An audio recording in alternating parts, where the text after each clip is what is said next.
Всем привет-привет, всем отличной пятницы, хорошего настроения.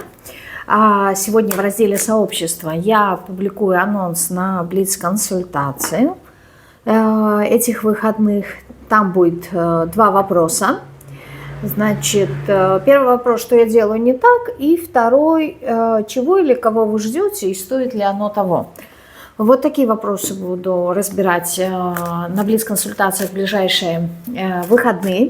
Пишите, оставляйте свои заявки, переходите в раздел «Сообщество». В анонсе будут мои контакты, куда вы можете обратиться. Единственное, сразу могу сказать, что если вы проживаете в Беларуси либо Украине, к сожалению, оплатить мои услуги вы не сможете. У меня нет такой возможности, да, вот, и, чтобы вы смогли мне переслать деньги. Во всех остальных странах, да, то есть либо это Европа, Америка, либо это Россия, либо страны СНГ, кроме двух упомянутых, в принципе, оплата проходит нормально. Так, что мы будем с вами сегодня делать? Расклад на одну позицию, да, без камешков, вы видите. Значит, если я не ошибаюсь, то 24 апреля у меня был расклад на тему «В чем ваша польза миру?».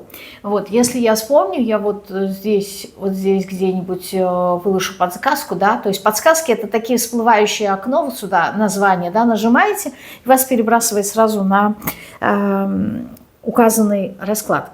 Вот. Если вспомню, поставлю эту подсказку. Если нет, то вы сами можете найти по дате. Этот расклад был 24 апреля, если я не ошибаюсь. Назывался он, как он там назывался, «Кто вы для мира?», что-то вот в таком роде. Вот. И там, значит, под этим роликом Светлана оставила комментарий, где она написала о том, что интересно было бы посмотреть и в обратную сторону, да, то есть что делаю я для мира, чем я полезна и так далее, мы рассмотрели, а теперь посмотрим в обратную сторону, да, то есть что мир и окружающие люди могут нам давать. Вот, в раскладе я буду упоминать они, но это не значит, что это только люди, это и мир, да, но чтобы не говорить, не повторяться, то есть будете иметь в виду, что речь пойдет о мире и о людях, да, то есть вот внешне, да, все, что есть во внешнем мире. Вот, и сегодня поэтому мы с вами будем смотреть на одну позицию, потому что у нас будет, значит, 2, 4, 5 вопросов, либо 5 пунктов, которые попросила Светлана указать. Я думала, посидеть с открытой дверью не выйдет. Я просто зажгла благовоние, оно очень сильное. Вот, и поэтому с закрытыми дверьми будет много запаха. Но дороги, машины проезжают. Так, отвлеклась. Итак, у нас будет 5 позиций. Поэтому расклад будет на одну позицию, то есть у нас будет 5 вопросов, поэтому расклад будет на одну позицию. Я извиняюсь, что сейчас сосредоточусь и все, и не будет никаких оговорок. Так, значит, во-первых, я благодарю Светлану за идею, да, вы тоже можете оставлять идеи к раскладам, я сразу в комментариях вам отвечаю, подходит или нет, если надо какие-то уточняющие моменты к теме, я задаю сразу, спрашиваю. Обычно я, знаете, спрашиваю, что бы вы хотели услышать в этом раскладе. Почему? Потому что у людей есть свои ожидания того, что они хотели бы услышать в раскладе, то есть какие ответы, возможно, на свои вопросы. И исходя из ожиданий, я уже ориентируюсь и формирую вопросы. Это не значит о том, что если вы что-то там конкретно ждете, вы прямо это получите. Ну, то есть здесь вопрос не в ответе готовом, а мне просто очень важно понять, как сформулировать вопрос. Что спросить, да, чтобы удовлетворить ваш интерес. Итак, значит, что мир и окружающие люди дают нам? И у нас первый вопрос, чем мир и люди нам помогают. То есть, по сути, что они нам дают, чем они нам помогают, да? Что они нам дают, чем они помогают. Смотрите, если в контексте что дают, то десятка мечей указывает на то, что, ну, в принципе, пока на данном этапе в разрезе момента здесь сейчас ничего не дают именно в контексте того, чтобы дать. Но в контексте того, чем они нам помогают, десятка мечей указывает на завершающий какой-то этап, да, то есть, в принципе, они дают нам какие-то трудности, сложности, да, может быть, морально либо ментально как-то нас убивают, разрушают, то есть они дают нам разрушение. Опять же таки, да, все десятки — это переходный этап, завершение и одновременно начало, да, когда человек доходит до пикового состояния. В зависимости от того, какая это масть, это пиковое состояние может быть как в плюс, так и в минус. В данном случае минус. Почему? Потому что вот все, что при взаимодействии, да, с миром, все, что вы не пробовали, это не увенчалось успехом, а наоборот увенчалось каким-то поражением, разрушением. Вот, убил, да, убит поэт здесь, как писал известный поэт. Поэтому что дает мир? Дает какое-то завершение, то есть, с одной стороны, у вас подвигает к чему-то новому, да, к сдвиге в сторону новых идей, сдвиги в сторону новых начинаний, принятия решения. То есть здесь человек должен понимать, что мир довел вас, да, либо люди довели вас до какого-то конечного состояния. И десятка мечей — это ваша реакция. Да, то есть, с одной стороны, потому что это взаимный обмен, да, то есть мы можем сказать, что вот я устала от людей, да, что они причиняют мне только какое-то зло и некое такое негодование. Можно такое сказать, если смотреть со своей точки зрения. Если смотреть объективно, да, то здесь идут какие-то процессы, то есть здесь действительно идет помощь. Показать вам, что ваши мысли, ваши установки, ваши программы, они уже неэффективны. Да, и именно ваша программа, ваша реакция ментальная на то, что происходит в мире, она неэффективна, именно она вас разрушает. То есть не люди напрямую вас разрушают, либо мир, а именно какие-то установки, да, то, во что вы верите, то, как вы мыслите. Вот это доводит вас до конечного, скажем так, пикового негативного состояния разрушения. Но в этом всегда есть что-то позитивное. Еще чем вам мир помогает, ну вот он по шпиндакле, да, и выходит здесь, то есть создают благоприятную такую почву для того, чтобы что-то новое посеять. То есть с одной стороны у нас идет момент завершения. Мы что-то здесь завершаем, нам это трудно, нам это сложно, нам кажется, что это все, это предел моего терпения, моих, я не знаю, мыслительных каких-то процессов, да, то есть я действительно убит морально. Но с другой стороны, вот в этом есть и как раз-таки плюс, когда человек доходит до пикового состояния, ему проще отказаться. То есть, знаете, как это... Должна быть некая такая завершенность, да, гештальт должен быть закрыт. Если его не закрывать, то, в принципе, ничего хорошего из этого не выйдет, потому что это будет всплывать на поверхность все время до тех пор, пока не будет доведено, скажем так, до ума, да, до завершения. Поэтому, с одной стороны, да, это хорошо, потому что доводит вот до такого состояния, когда человек уже в полном унынии и в полной своей вот этой вот разрухе ментальной, да, ему уже на все наплевать. Вот это вот безразличие, которое появляется, оно помогает отказаться. То есть, если вот в этот момент, да, допустим, человеку сказать... Вот то, за что ты боролся, оно тебе нужно, то человек вот именно в отчаянии, но здесь не совсем отчаяние, здесь какие-то череда каких-то трудностей, но эти трудности, они созданы вами самими, с вашими мыслями, вашими программами и установками. то здесь человек может сказать, да нет, мне уже это не нужно, все, я готов от отказаться. То есть здесь человек отказывается от того, что уже изжило себя, то, что уже не работает. Чем-то напоминает аркан башни, но здесь в более таких мягких, скажем, форматах это то, на что вы можете повлиять, потому что на великие арканы повлиять мы не можем. Здесь описана ситуация. И одновременно именно вот это вот расположение ваше такое духа, негативное, если можно сказать, да, потому что здесь энергии нет, здесь череда каких-то трудностей, сложностей, неурядиц, и вот это вот все преодолеваете, в какой-то момент находитесь в нервном срыве, и вот в этом порыве все разрушено, да, то есть все, уже нету сил. В этот момент вам дается паш пентаклей, да, то есть почва, в которую можно посеять необходимые вам семена. То есть, с одной стороны, разрушение, но это не, знаете как, не конец, сразу идет момент возрождения. И паш пентаклей говорит о том, что ту почву, которую вам расчищают сейчас, будет опять же таки зависеть исключительно от вас. Что вы посеете, то вы и получите именно сейчас. И поэтому здесь важно обратить внимание не на десятку мечей, что завершено, здесь уже изменить ничего невозможно, а именно на момент вашего посева, да, какие семена вы будете сеять. То есть, если и здесь вот на этом нужно сфокусироваться. Если вы хотите получить яблоню, вы не будете сажать урюк, да, либо груши. То есть вам нужно четко понимать, определять свои цели. И сейчас вот именно такое благоприятное время для посева новых семян. Еще чем вам люди помогают, ну вот туз кубков, видите, начинание, помогают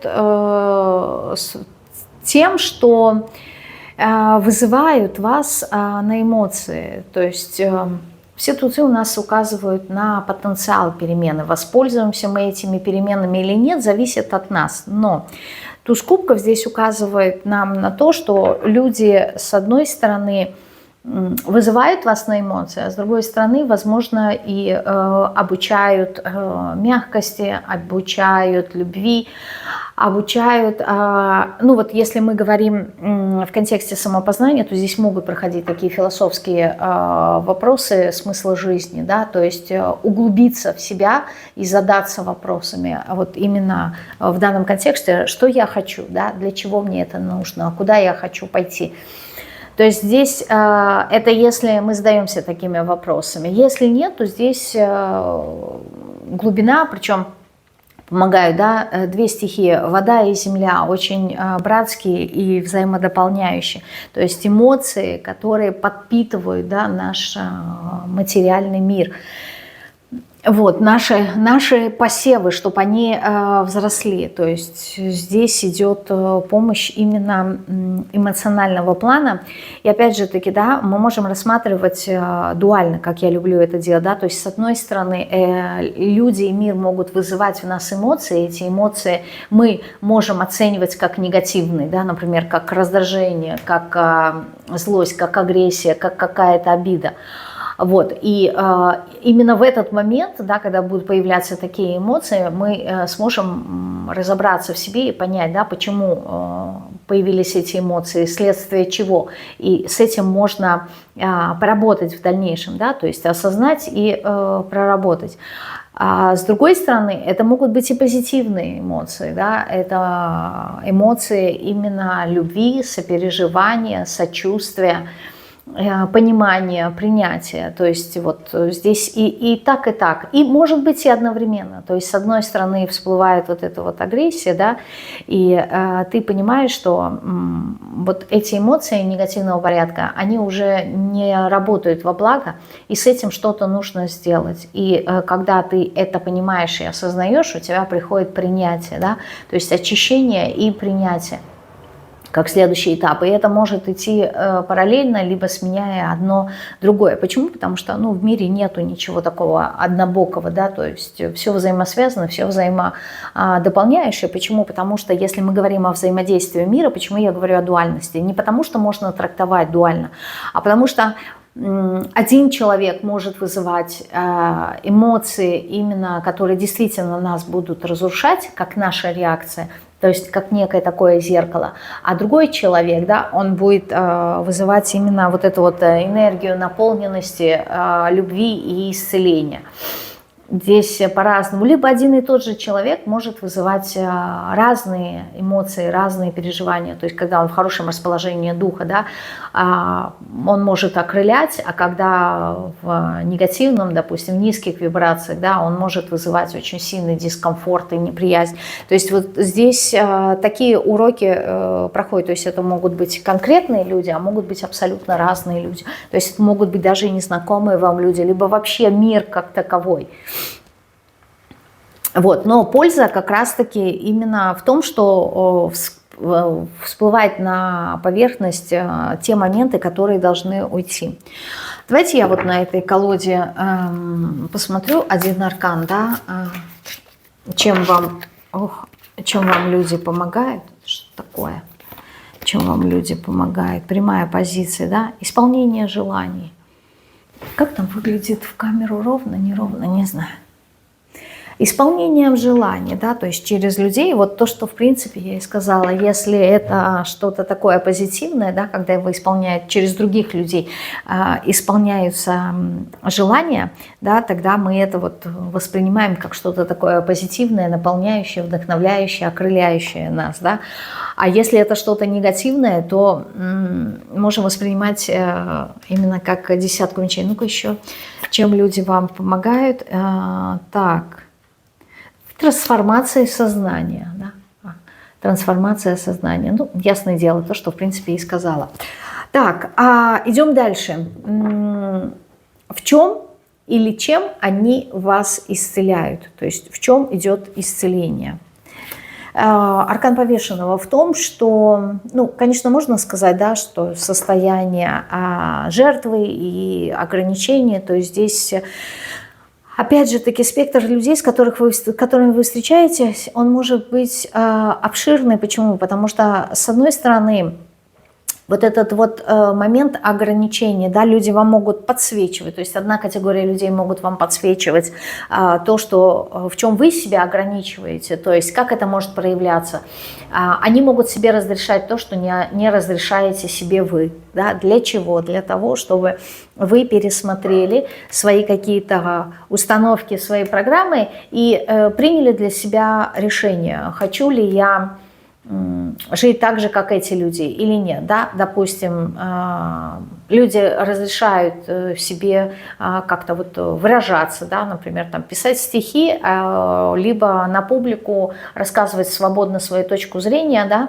Записывать ролики и выкладывать, а вы не позволяете, допустим, самому близкому человеку, да, высказать то, что у вас на уме. Вот. И замечая, да, это может вызывать у вас, например, в некоторой степени раздражение. Да, то есть почему ему можно, а мне нет. Ну, то есть мы это делаем неосознанно, но помним, да, здесь идет трансформация сознания. То есть люди могут показывать как раз-таки, одна категория людей, то, в чем мы себя ограничиваем, для того, чтобы мы расширили свои границы, либо начали постепенно себе разрешать чуточку больше. А с другой стороны, они могут показывать, насколько наши рамки, опять же таки, наше мировоззрение, оно тоннельное, насколько оно сконцентрированное и узконаправленное, да, то есть, опять же таки, для расширения нашего сознания. Также они могут исцелять нас именно в моментах самопожертвования, да, когда мы себя, опять же таки, да, чего-то лишаем во имя других людей, и они, опять-таки, с одной стороны, будут подсвечивать нам эти моменты, а с другой стороны, они будут показывать именно любовь к себе. Возможно, в вашем окружении появляются нарциссы, например, люди, которые чрезмерно любят себя. И опять же таки, да, наше оценочное восприятие мира и людей, именно вот это вот узконаправленное, да, тоннельное, говорит, вот посмотри, какой нехороший человек, да, эгоист думает только о себе.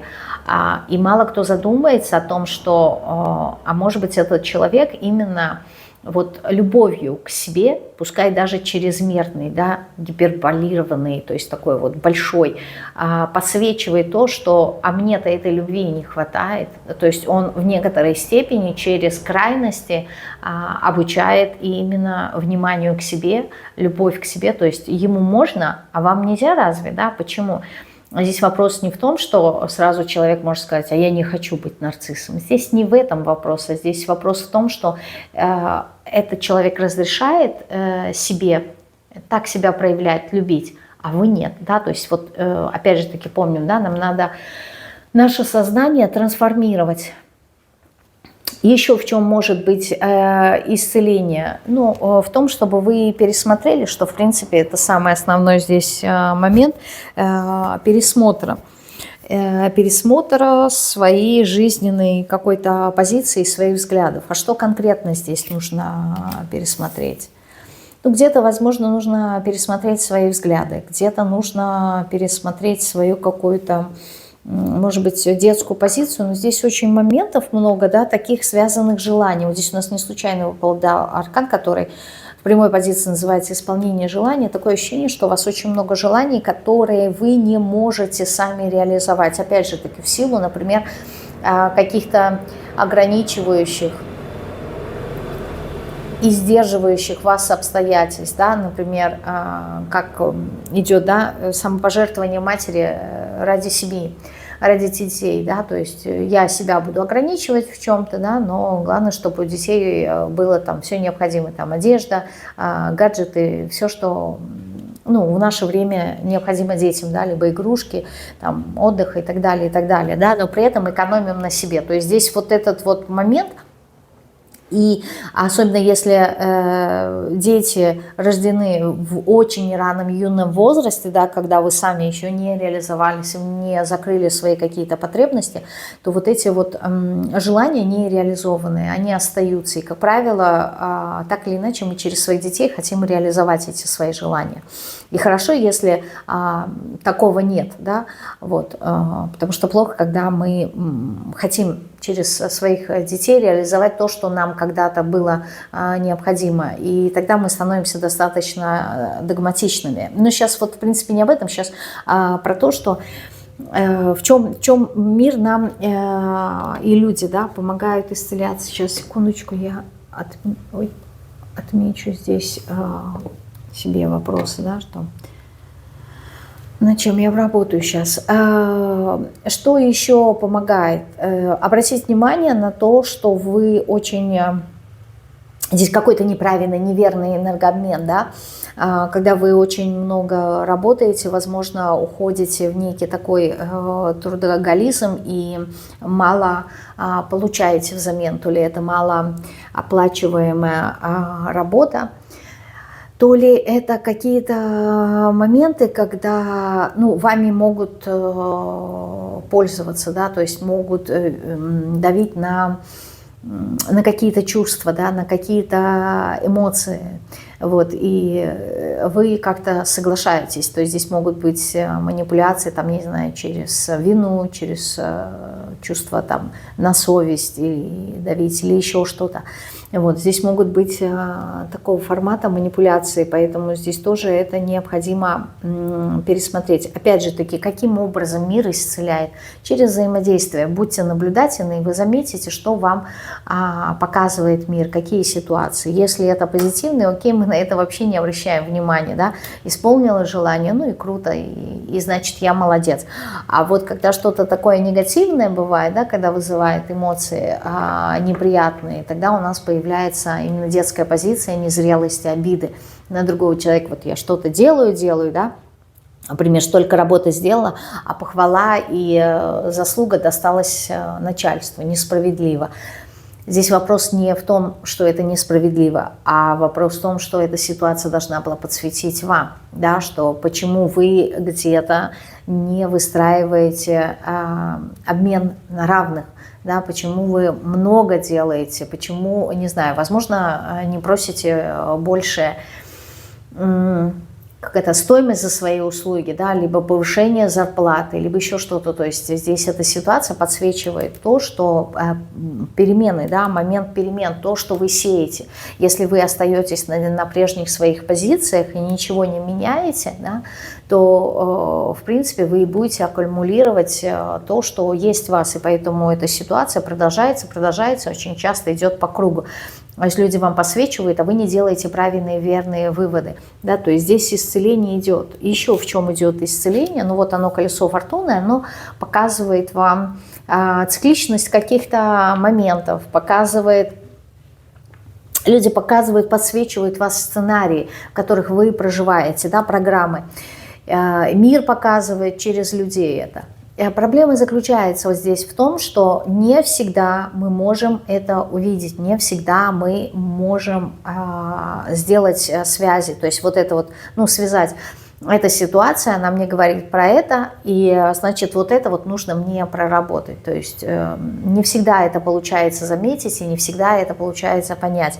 Опять же таки, причина в чем? Причина в том, что трансформация сознания. Надо менять свое сознание, и как это? Это как практика, понимаете? То есть в каждой ситуации, где есть напряжение, где есть конфликт, где есть ссора, где есть не очень приятное, дискомфортное взаимодействие с человеком, да, оно, как правило, нас учит. Второй вопрос, что нам не хватает терпения сесть, разобраться, либо у нас нет желания, да, это делать. Но когда вы начинаете это делать очень часто, у вас вырабатывается навык, да, то есть умение анализировать ситуацию, это тоже навык, который вырабатывается. То есть в жизни все можно прокачать. Если на этом акцентировать, и должна быть дисциплина и продолжительность, да, то есть перемены, изменения в сознании, оно может случиться за раз, но это будет очень-очень болезненно, да, то есть, как правило, это такие критические моменты, очень кризисные моменты, где здесь вопрос не в том, что там страдания могут быть, а это прям, ну, как это сказать, на грани человек может проходить, и это оставляет очень сильный отпечаток, поэтому, чтобы не было все время болезненно, да, вот в этих трансформациях, как правило, можно, ну, более мягче проходить какие-то уроки. Здесь вопрос именно в том, чтобы вы захотели поменять. И когда человек что-то хочет менять, он на это обращает внимание, он этим занимается. То есть если вы хотите посадить какое-то растение, то вы сначала ухаживаете за землей, потом находите правильные семена, именно правильные. То есть вы не будете сажать, что попало, потому что не все семена плодовитые, да, есть даже и пустые семена, есть, например, вот эти ГМО, да, которые, в принципе, не будут давать плоды, а если дают, только на один сезон, то есть вот это вот естественного процесса собрания семян и заново выращивания, да, из семян что-то нету. То есть здесь нужно подобрать это, и это тоже уход за этим, нужно время и уделять этому, да, моменту, прежде чем что-то вырастет. То есть это некое такое, скажем, делание, да, как говорили алхимики, это процесс, которому нужно уделять внимание. Просто так ничего не бывает само по себе. Что отдаешь, то и получаешь. Поэтому здесь идет исцеление именно ваших сценариев. Еще если в чем или чем вас исцеляют? Ну, исцеляют ваши бессознательные какие-то программы. Опять же таки, само бессознательное исцелить невозможно, потому что оно намного больше, чем наше сознание. Вот, но моменты именно связанные со страхами, именно, причем, знаете, здесь могут быть страхи достаточно глубинные такие, то есть моменты, которые вы сами не понимаете, вы не осознаете. Здесь также может быть исцеление, связанное с какими-то иллюзиями, с какими-то обманами. Вот именно в данном аркане, да, здесь идет как раз-таки невозможность совершить выбор из-за влияния третьих людей, да, на этот выбор. То есть обычно человек там хочет что-то выбрать, да, в чем-то определиться, вот, но он начинает спрашивать мнение других людей. Если в его окружении есть авторитетные люди, там, как правило, это родители, да, либо там муж, жена, вот, то они могут очень сильно повлиять на принятие решения этого человека. Вот, и это решение может быть ошибочное. То есть здесь не совсем человек сам принимает решение, а именно влияние другого человека на принятие решения. И вот эти моменты, да, здесь могут быть исцелены, здесь есть некие такие привязки. Да, то есть когда другой человек, еще раз скажу, для вас очень важен и значим. Да, то есть, допустим, я слушаю своего... не знаю, своего мужа, да, своего партнера, и вот в согласии с ним, да, то есть нам кажется, что в согласии с ним я принимаю какое-то обоюдное решение. А на самом деле, возможно, в данной ситуации вам не нужно принимать обоюдное решение, а нужно принять индивидуальное какое-то решение, да. Особенно в взаимоотношениях в паре это очень хорошо видно, когда один сильно влияет на другого партнера, и другой партнер, подстраиваясь под первого, да, теряет свою индивидуальность, то есть он перестает двигаться уже по своему пути, а идет по пути, допустим, вот совместной пары. И в таком случае, да, вот эта вот иллюзорность здесь, она не приводит ни к чему хорошему, потому что человек отклоняется от своего пути, по которому должен пройти. А если через какой-то период, допустим, эта пара расстается, да, то человек остается, как говорится, у разбитого корыта. Почему? Потому что он не реализовывал свои желания, которые он хотел, а он хотел понравиться другому человеку, да, своему партнеру. Он хотел ему принести больше удовольствия, нежели себе. И здесь мы опять-таки возвращаемся к вопросу любви к себе и нарциссизму. Вот. И в конечном итоге получается, что он уже стал другим человеком, да, он изменился, но при этом он утратил свою какую-то фишку, да, свою какую-то индивидуальность. И вот здесь вот эти другие люди, да, и мир, они как раз-таки подсвечивают вот эти вот сценарии, да, вот эти вот глубокие какие-то травмы, возможно. То есть моменты, которые вы не совсем понимаете в себе, не разбираете в себе. То есть через других людей, как в зеркале, да, вы это можете увидеть. Так, ну теперь давайте посмотрим. Сейчас, секундочку. Нет, еще один негативный вопрос, и чтобы не заканчивать на негативе. Вот, значит, что разрушают, да, что люди и мир, внешний мир и люди разрушают вас, вот что они вас разрушают. Ну, разрушают хорошее, да, кстати, разрушают моменты ожидания, разрушают моменты, когда, опять же таки, вот нету здесь дьявола, пока он не выпал, но ощущение вот какой-то привязки есть. Причем какая-то вот привязка к некой стабильности у вас присутствует. Семерка Пентаклей говорит о том, что человек очень много трудится, он вкладывает свои ресурсы, но в конечном итоге он получает намного меньше, чем вложил. И вот здесь возникает вопрос, что делать? Двигаться дальше, то есть продолжать вкладываться, либо отказаться. Но это опять-таки вопрос выбора, да.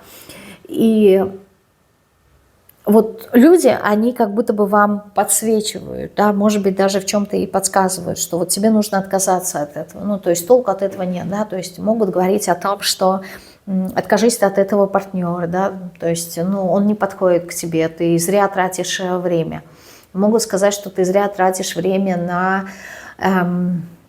на какую-то работу, да, которая бессмысленная, и говорят, займись лучше своим хобби, то, что тебя наполняет. То есть они могут разрушать вот какие-то такие моменты именно привязки, также к тому, во что вы вложили много сил.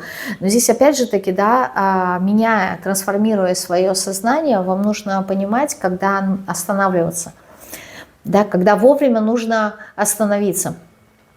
Также нужно понимать, во что вы вкладываете свои усилия. Опять же таки, это приходит с опытом, да, то есть изначально нету каких-то гарантий, что вот то, во что бы вы вложились, это дело, это, я не знаю, отношения, это творчество, это финансы, неважно, чего касается это. что изначально это выстрелит и даст вам результат. Здесь вопрос не об этом, а здесь вопрос о том, что нужно вовремя научиться останавливать.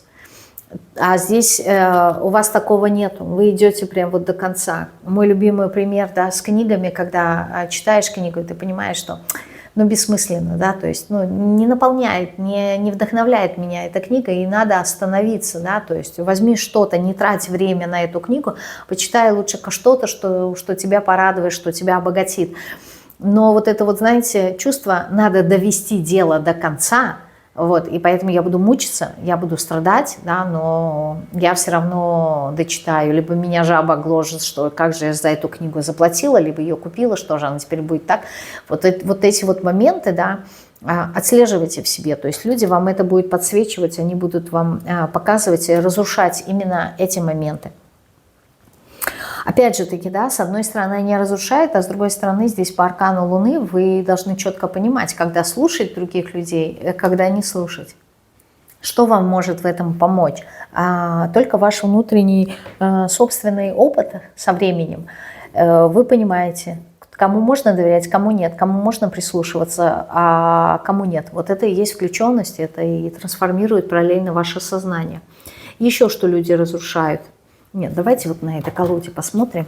Еще что люди разрушают. Так, перевернутый аркан. Просвещенность, да? Просвещенность вашу. То есть в каком контексте здесь может быть? С одной стороны, они могут способствовать тому, что вот как-то вас развивать. В каком контексте? Когда вы сами себе говорите, ой, я и так уже всего много знаю, да, и я уже не хочу чему-то там учиться, да, мне уже, ну все, это мой потолок, я здесь останавливаюсь. То есть вот это вот, опять-таки, да, здесь надо остановиться, а здесь не надо, здесь нужно... Ну, то есть я уже и так просвещенный, я и так уже все знаю, очень напоминает четверку кубков здесь. И я уже, ну, не хочу браться ни за какие шансы. И вот здесь вот люди как раз-таки будут разрушать у вас эту модель мышления, подталкивая вас во что-то новое, показывая, подсвечивая вам какие-то новые интересы. То есть каждый раз, когда вы себе говорите «все», я уже все знаю, я уже больше не хочу. Каждый раз будет появляться что-то, что вы будете замечать, что, оказывается, я этого не знаю. И как только вы себе говорите, да, что, как говорил мой папа, да, я сам себе ученый, вот, сразу будет прилетать, в кавычках, бумеранг в контексте того, что где-то вы окажетесь профаном. И это будет очень неприятно, да, то есть вот какая-то проверка, да, типа, ну ты же сказал, что ты просвещенный, да, что у тебя есть все необходимые знания, что ты и так уже умный, давай мы тебя проверим. И вы будете удивляться, что, блин, оказывается, я и это не знала. Это будет очень неприятно. То есть, с одной стороны, вот это вот разрушение просвещенности как способ именно движения вас по жизни, да, то как будто бы они вас подталкивают. Как будто бы они вас подталкивают, да, все равно иди, учись там чему-то. Не обязательно курсы и все такое. То есть учиться можно у жизни, учиться можно у людей. Вот. А с другой стороны, они будут разрушать вот эту вот чрезмерную, да, допустим, просвещенность в какой-то сфере. В каком контексте, да, то есть в противоположном, в контексте того, что хватит себя уже учиться, да, то есть, как это показать, что здесь как будто бы толку, да, от этого нет. Есть, это свойственно рыцарю мечей, когда человек учится ради самого обучения, да, то есть не ради того, чтобы что-то узнать. Это, как правило, знаете, люди с таким, ну, условно говоря, энциклопедическими знаниями, обширными такими, разносторонними, сказать, что есть какое-то применение этим знаниям, нет, да, то есть энциклопедическое такое, Google некий, который все знает, а ну, по факту на этих знаниях, ну, как говорится, не заработаешь, их не съешь. То есть практичности у них очень мало. То есть и здесь они как будто бы вот будут вас останавливать. То есть есть и так, такие моменты. Так, давайте дальше смотрим. Ну, теперь что-то позитивное, да. Что усиливает в вас люди, да? Что люди усиливают в вас? Ну, король мечей. Ваше... Тоже, опять-таки, да, двойственность. С одной стороны, не усиливает ваши интеллектуальные способности, умение анализировать. То есть, допустим, вот то, что я рассказывала ранее, да, когда случается какая-то ситуация, да, вы начинаете ее анализировать, и тем самым нарабатываете опыт, и ну, ваше мышление, оно становится более структурным, оно становится более аналитическим. Вот, то есть вы прорабатываете свои интеллектуальные какие-то качества.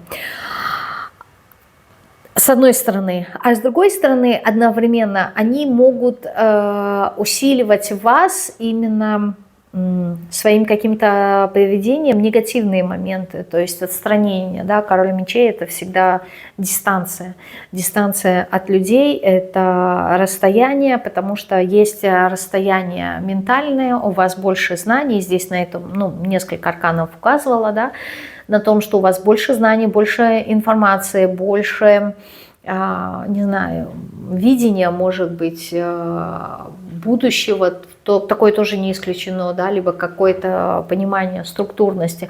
То есть вы умны, давайте так скажу, да, одним словом. И чем больше человек видит свое, так скажем, ментальное превосходство, да, тем больше он отдаляется от мира и от людей. Как недавно мне понравился очень комментарий, да, девочка одна написала: чем больше узнаю людей, тем больше люблю собак. Вот здесь вот прям вот подходит, как перчатка, да, на руку, вот прям 100%. То есть чем больше вы что-то узнаете, тем больше вы разбираетесь, возможно, в психологии, в мышлении, да, других людей, тем больше вы отдаляетесь от них, больше держите дистанцию. Также здесь проходит некая такая холоднокровность, холодность, ну, в негативных моментах может проскальзывать какая-то вот ирония, да, то есть сарказм. Такие негативные моменты, особенно если вот вы прям видите, что, ну, человек совсем, как это сказать, совсем невежа, да? Не хочу говорить негативные слова, вот, но когда вы видите, причем, знаете, нету ничего плохого в невежестве, когда человек стремится к познанию, да, то есть никто не родился всезнающим, да, идешь в первый класс для того, чтобы чему-то научиться, и смеяться над первоклассником, что он там неправильно написал слово, либо там в союзное время была каллиграфия, сейчас такого уже нет, сейчас уже каждый пишет как попало. Вот. А раньше это было, обращала на это внимание, да, на пропись, чтобы это вот все было красиво, эстетично и так далее, то есть это тоже вырабатывалось. Вот. И одно дело, ну, то есть требований нету, потому что ты понимаешь, что человек обучается, а другое дело, когда человек не стремится ни к чему. И вот когда ты смотришь на таких людей, да, которые не стремятся, опять же, не потому, что у них нет цели в жизни, а потому что их уровень интеллекта, он низкий. И вот, и им ничего не интересно, кроме каких-то примитивных моментов. Вот когда вы встречаете вот таких людей, да, это вызывает, ну, как это, пробуждает что-то в вас такое, что вот хочется как-то, я не знаю, уколоть, насмехаться. То есть некие такие не совсем позитивные моменты вашего характера, они проскальзывают. Либо когда вам очень сложно справиться со своими эмоциями, либо когда вам кто-то указывает на вашу непрактичность, недальновидность, вот тогда вы можете включать какую-то колкость по отношению к другим людям. Но опять же таки это защита, да, с одной стороны. Либо когда вами управляют какие-то эмоции, да, вы не можете с ними справиться, тогда вы становитесь неконтролируемыми и можете говорить очень болезненные слова. В принципе, это присуще всем, но вот у вас с вашим интеллектом, понимаете, здесь не просто вы, ну, будете хамить, нет, а здесь вы очень тонко можете уколоть человека. И опять же таки, здесь интересный момент. Если человек с низким интеллектом, да, он даже и не поймет вашу насмешку, либо вашу, так скажем, тонкую иронию. Вот, поэтому, ну, как говорится, распыляться бессмысленно. А с другой стороны, если человек продвинутый, да, вот, интеллектуально развит, то, поняв это, да, он и так сможет понять, в чем он ошибался. Поэтому, ну, вот, проявлять именно вот эту вот черту не совсем здесь уместно. Что еще человек, люди, либо мир усиливает вас? Ну, Иерофант, что усиливает? Видно. Усиливает вас, с одной стороны, веру, да, то есть особенно если с возрастом, чем взрослее вы становитесь, тем больше у вас появляются свои какие-то взгляды, свое мировоззрение, вера во что-то. Опять-таки, ну, может быть, для кого-то религиозные здесь моменты, но здесь не совсем про это. Здесь, возможно, усиливая, знаете, какие-то моменты, найти свои корни. То есть кто-то может искать свое родовое там древо, да, кто у него были в предках, потомков, кого он является, да, там фамильные какие-то родословные, либо просто искать каких-то родственников. Для кого-то появляется определенная система, знаете, ценностей и понимания, как проживать лучше в этом мире.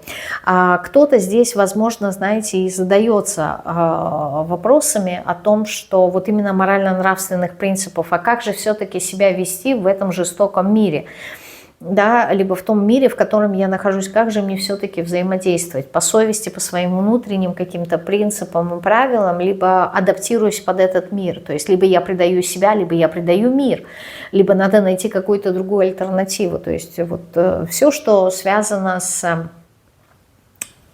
родом, все, что связано с семьей, все, что связано с традициями, все, что связано с верой, мировоззрением, правильностью, да, вот какими-то устоями, вот это все люди будут усиливать вас. И опять же таки, да, все будет зависеть от ситуации, причем здесь выпала с королем мечей. Интересный момент, да, вы женщины, ну, в основном ты меня смотришь женщина, а энергия здесь мужские. Это может усиливать и в негативном ключе, то есть когда идут какие-то осуждение других людей, да, критика, непринятие других людей, раздражительность в сторону других людей. Почему? Потому что люди ошибаются, люди, не знаю, не хватает им силы воли, да, не хватает веры. Вот вы эти моменты видите и, возможно, входите, опять-таки, это в минусе, да, в позиции осуждения, в позицию критики, недовольства. Это тоже имеет часть нашей жизни, да, и я не могу сказать, что это плохо или хорошо, потому что в жизни все уместно, если это способствует как-то нашему развитию. Вот, но эти моменты, они у вас усиливаются. Ну-ка мы посмотрим на этой колоде, что у вас усиливается, что люди усиливают. Свободу. Свободу, то есть желание быть свободным. Причем, знаете, для многих очень здесь идет свобода от не только в этой жизни ощущения себя, да, человеком, который живет так, как он хочет, опять же таки, да, вне рамок и границ. Но здесь вот как будто бы все больше появляется желание как-то выйти из перерождения, да, из цикла колеса сансары, да, то есть освободиться от какого-то бремени. То есть здесь и более масштабно идет. Я устала от жизни. Вот такие вопросы очень часто могут здесь всплывать в силу того, как вы встречаетесь с людьми. Здесь еще могут быть такие ощущения, знаете, у людей, что большой багаж знаний, и вот то, что, опять же таки, да, просвещенность, то, что здесь аркан выпадал, что уже устала от этой жизни, устала учиться, устала от всего, я уже ничего не хочу, я хочу освободиться. И вот освободиться здесь не только от скорее всего, не от внешних обстоятельств, которые тоже могут быть, да, и там от мира, от каких-то людей, но это вот внутреннее ощущение. А если это внутреннее ощущение, да, то есть что-то, что вас сдерживает, аркан повешенного, есть что-то, что вас ограничивает. Вот она, десятка мечей, да, когда вы приходите к конечному пункту, да, того, что все убито, ничего не хочу, да, оставьте меня в покое, хочу свободу. Вот свободно дышать, ничего не делать, опять же таки, ничего не делать не в контексте лени, а в контексте того, что вот эта вот бренность, да, того, что я делаю, она не приносит никаких результатов, и как следствие это меня не наполняет. И в первую очередь меня не наполняет эмоционально, не реализуются мои детские какие-то желания, потребности, мне не хватает этих чувств. И вот когда вот вы это все проживаете, всегда появятся люди, которые вам покажут противоположное, что нет, поверь, вот эти вот эмоции, вы будете замечать счастливых людей, будете замечать влюбленных людей, вы будете замечать людей, которые чего-то достигли в своей жизни. То есть вот такая вот очень интересная связка здесь идет. Ну и последний вопрос. Чем вас наполняет мир, чем вас наполняют люди? Чем вас наполняет мир? Тройка сосудов. Чем вас наполняет мир? Страхами. С одной стороны страхами, а с другой стороны тем самым сподвигая вас пойти туда, чего вы боитесь, чего вы остерегаетесь. И то, чего боитесь, оно всегда будет для вас настолько манким, настолько, знаете, интересным, вот как в фильмах ужасов, да. Не ходи ты в этот подвал, потому что ты знаешь, что там будет что-то такое, что тебя напугает, и о чем ты потом пожалеешь. Но вот это вот любопытство, вот эта вот любознательность, тем более для вас, людей, которые постоянно стремятся к чему-то новому, да, что-то новое узнавать, это будет вот вашим триггером, да, а давай я посмотрю, что там, а я просто попробую, а вот мне интересно. Я очень любознательный человек, и страшно, да, но колется и хочется. И вот эти вот моменты, да, мир все время вам будет преподносить какие-то такие ситуации. Почему? Потому что именно эти ситуации, они будут вас наполнять. Каким образом они вас наполняют? Ну вот аркан умеренности, когда вы наполняет эмоциями. Наполняет вас эмоциями, с одной стороны, а с другой стороны, как будто бы вы обучаетесь. Вот у нас здесь выпадал вопрос именно выбора, да, и дуальности. Иерофант тоже нас указывает на дуальность. Так вот здесь аркан умеренности говорит о том, что обучают вас тому, чтобы вы в правильных пропорциях использовали что-то. Да, то есть не в меру в контексте ограничений, потому что нам эти ограничения по повешенному не нужны, мы наоборот их меняем, а именно в правильных пропорциях, как, например, при создании, там, я не знаю, любимого блюда, да, либо каких-то сладостей. То есть мы понимаем, что мы берем в нужных мерах, в нужных пропорциях те или иные ингредиенты для того, чтобы получить какой-то результат. Не в равной степени, да, то есть было плюс, поменяю на минус, был минус, поменяю на плюс. Нет. А именно в равной степени брать минус, брать плюс. И вот играть с этими мерами, да, то есть здесь вот про такую меру идет речь. И то есть и страхи, они нужны в меру, потому что в какой-то момент, да, страхи, они нас останавливают, они нас сдерживают, они нас ограничивают. А в каких-то других ситуациях, наоборот, страхи нас подгоняют, да, они движут, это мотиватор, движущая сила вперед, да, то есть все зависит от того, что мы убегаем от чего-то, либо мы идем к чему-то. Страхи могут быть и такие, поэтому здесь идет момент обучения. Ну и аркан умеренности также говорит про время. Про время, то есть уместность, да, быть в нужное время, в нужном месте, уместность тех или иных действий. То есть здесь нужно, опять-таки, да, встала под семеркой пентаклей, нужно понимать, сейчас мне действовать, либо нет, сейчас мне отказаться от этого или нет. Так, ну еще что наполняет, так, смотрим на этой колоде, чем вас наполняет. Сложностями с друзьями, да, аркан называется «Сложности с друзьями», наполняет сложностями. Почему? Даже не почему, а для чего? Для чего?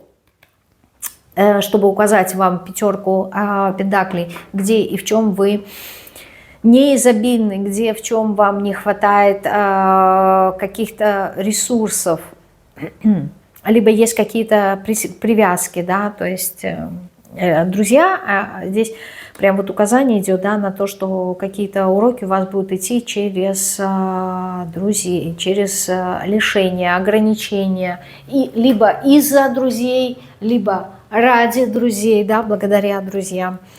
Что-то здесь такое идет, да, недостаток сил. Так, чем еще, да, мир вас наполняет? Вот я еще два аркана вытащу. Вот один, так, он перевернутый.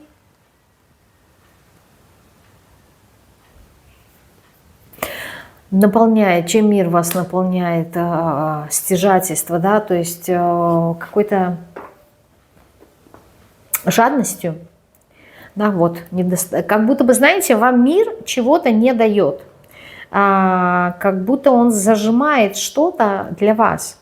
И вот этими недостатками, да, для чего? Он как будто бы хочет показать, отсветить, подсветить вам, отразить вам ваше внутреннее состояние дефицита, что если вам что-то не дает, где-то в чем-то у вас, внутри вас, да, опять же таки, есть какие-то ограничения, в чем-то вы сами себя ограничиваете, сдерживаете, что-то вы себе не разрешаете. То есть по каким-то причинам ваш фокус внимания идет на ограничения, на дефицит, на какие-то запреты.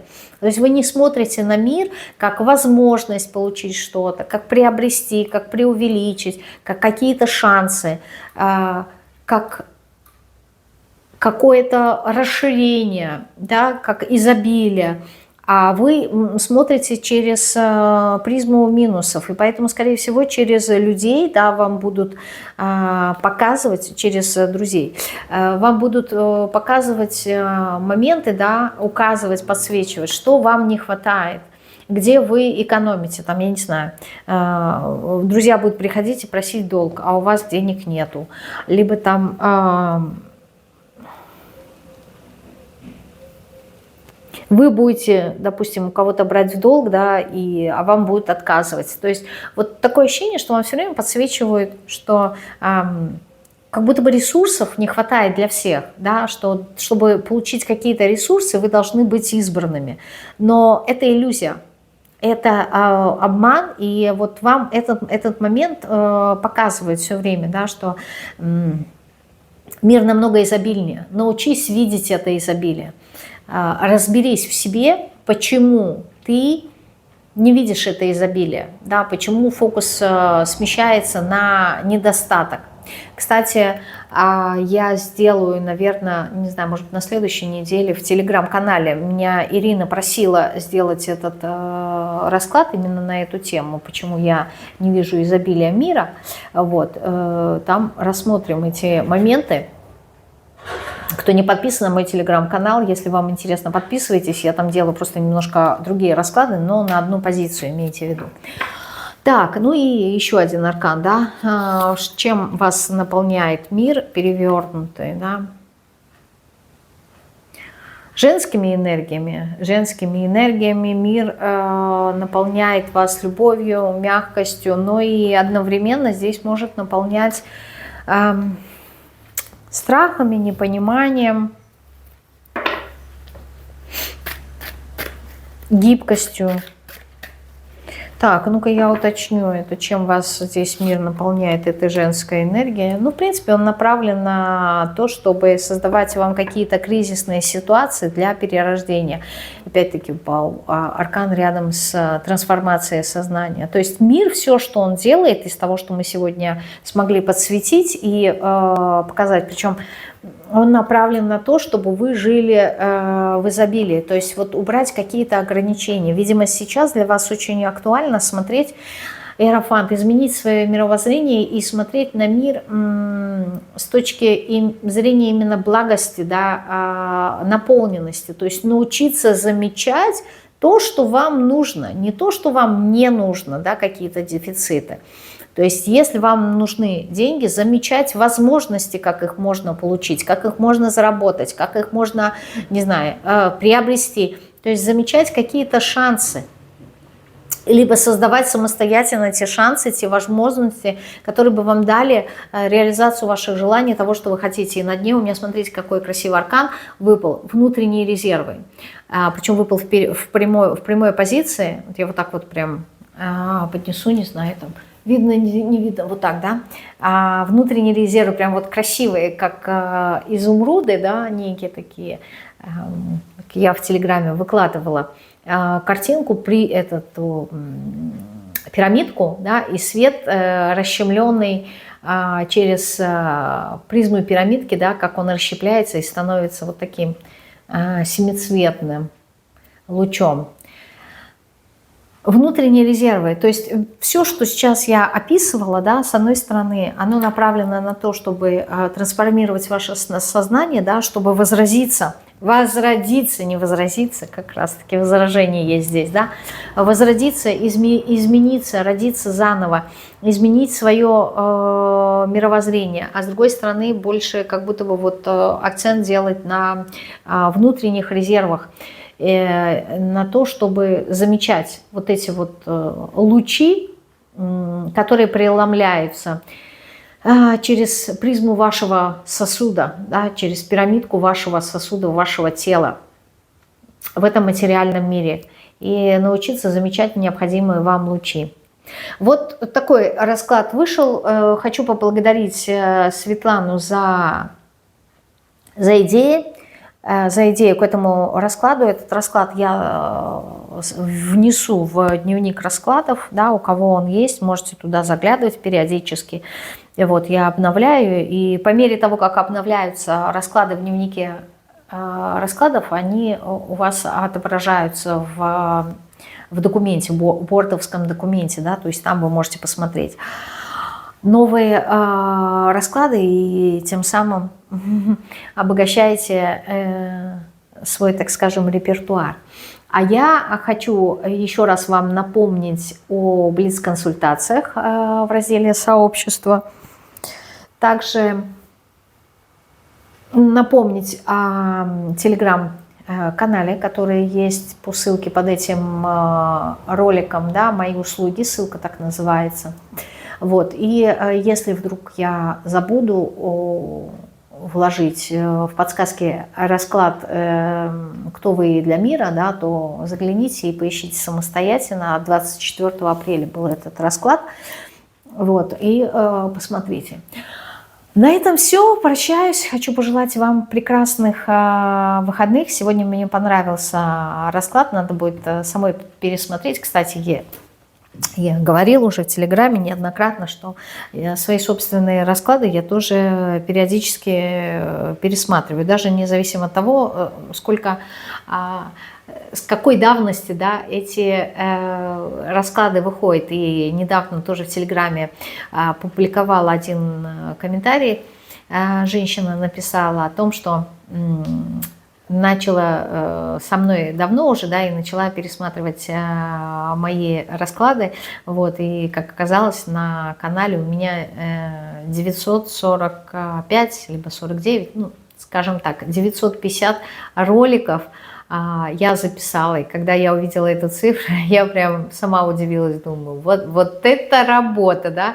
Ну вот просто представьте, столько роликов за столько лет, это все, не знаю, написать, это какая практика, да, то есть если кто-то что-то хочет практиковать, даже если убрать, допустим, консультации, да, убрать блицы, вот только то, что я записываю на канале, на каналах, какая-то классная практика и наработка опыта, да, то, что мы говорим, 10 тысяч часов, да. Вот, это примерно, ну, около 10, наверное, лет работы. Мне еще к этим часам стремиться и стремиться, но в любом случае сколько много уже сделано, чему я безмерно рада. Прощаюсь, всего вам самого наилучшего, всем пока-пока и отличных выходных.